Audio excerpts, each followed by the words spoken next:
What's up guys, Houndish here, and today we've got a few bits of pretty exciting Forsaken DLC news and information to break down. So getting straight into it, we're going to talk about some new exotic armor pieces that we'll find in this expansion. A few of these are brand new and we haven't seen them until now. I'm going to talk about random rolls on weapons, how some of that will work. We've got new details about weapon slot changes. There's a few interesting examples to speak about there as well. We've got new words about some of the secrets and things that we will find inside of the Tangled shore. New weapon and gear sets that we'll find in Forsaken. Conversation about new Crucible game modes, time to kill, new characters, and I wanted to clarify a few things about Destiny 2 this week, some of the content inside of the weekly reset. So as always, if you guys enjoy this video, a like really helps me out down below. As always, I appreciate you tuning in, so let's jump straight into it.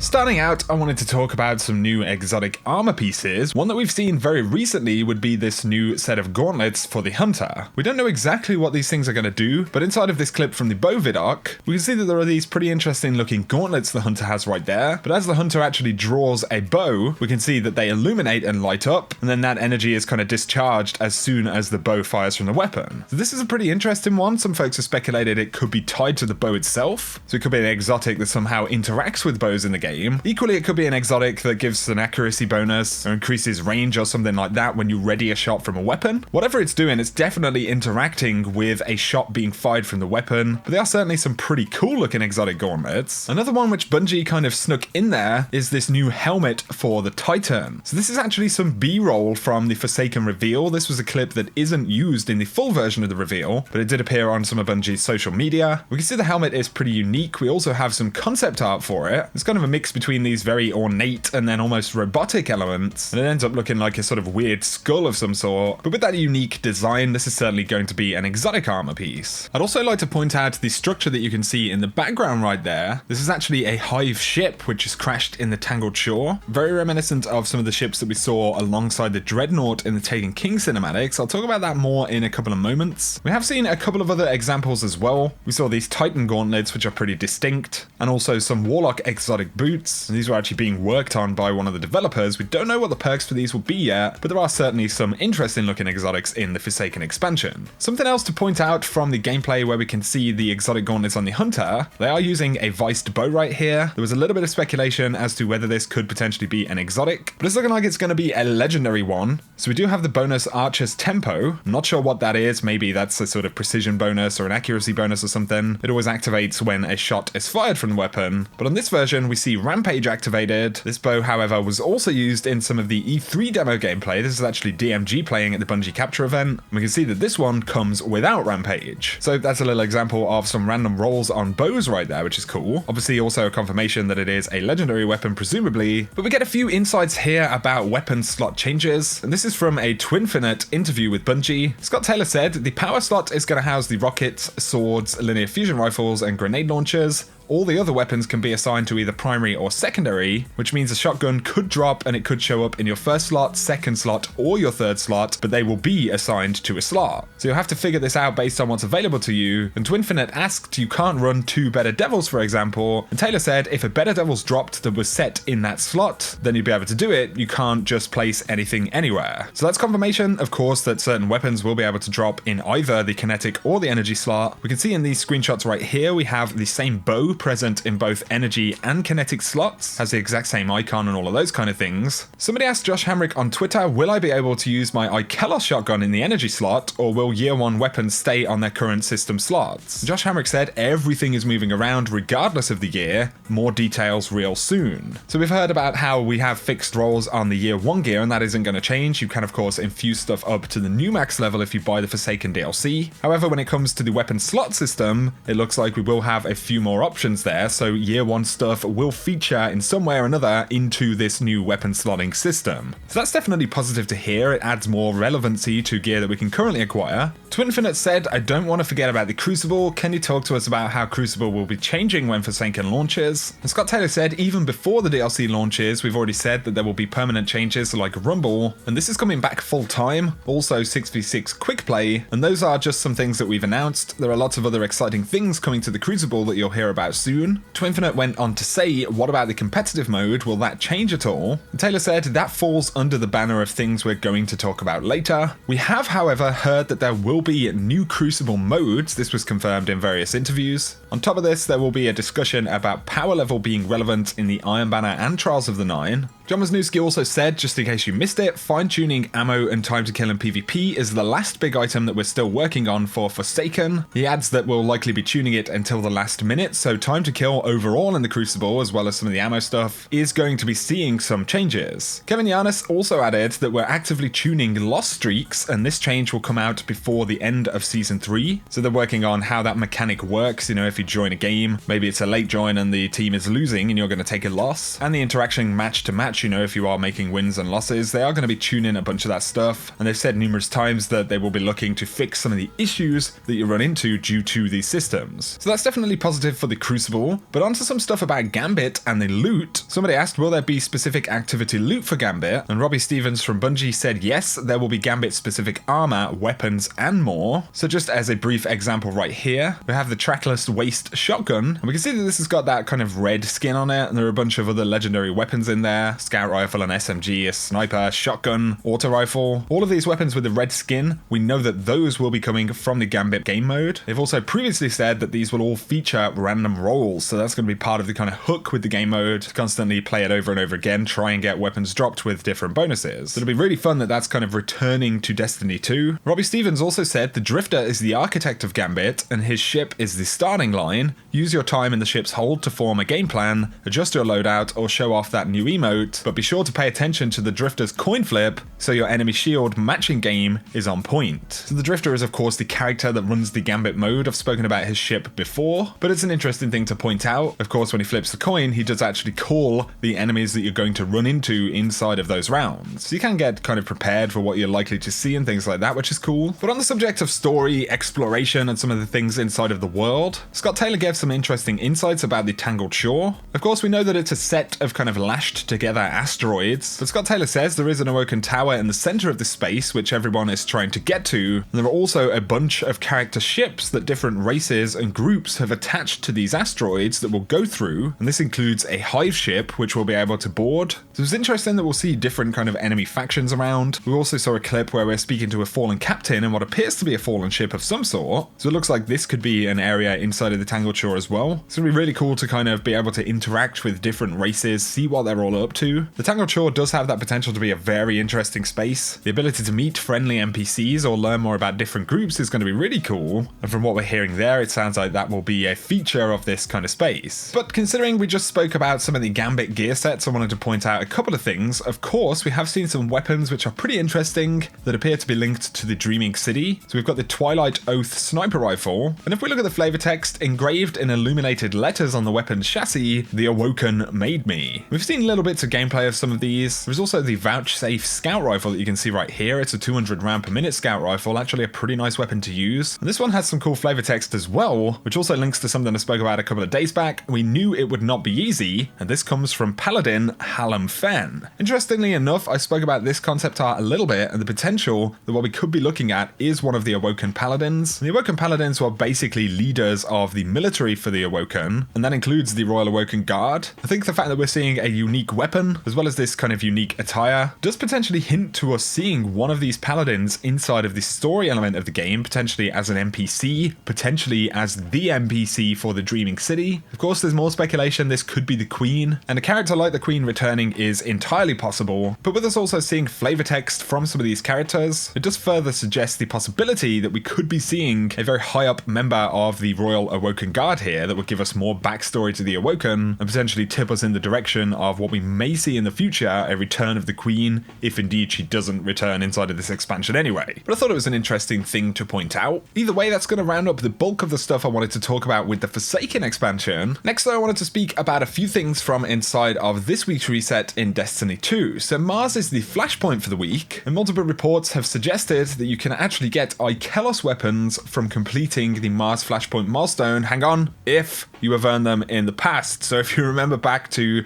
the Curse of Osiris, if you earned the weapons from the forge, you would then be able to get them dropped potentially as your milestone reward. So these would be duplicate drops, but for anyone who wants multiple elements of the shotgun or the SMG or whatever it is for different characters, it might actually be worth running these, you know, simply to try and get some Icalis weapons dropped. Once again, for clarity, you do have to have these things initially in order for them to be thrown into the pool of duplicates for the weekly milestone on Mars. Nonetheless, that may be useful for you guys. Bungie helped tweet it though, to mitigate further impact, we have removed the Iron Ornament bundle from the Eververse storefront until further notice. Currently impacted players will have this item restored to them once we're able to implement a fix at a future date. So there is a new, or there was a new ornament that you can get inside of a new Iron Banner bundle, and this was the ornament for the Fighting Lion. Pretty cool looking thing, but it is locked, you know, behind Eververse. There's no way to earn it through gameplay. The problem was that people were paying to actually access this, and then it wasn't being unlocked on the weapon or inside of the character inventory or anything like that. So for now, Bungie have removed it, and for any folks that did purchase it,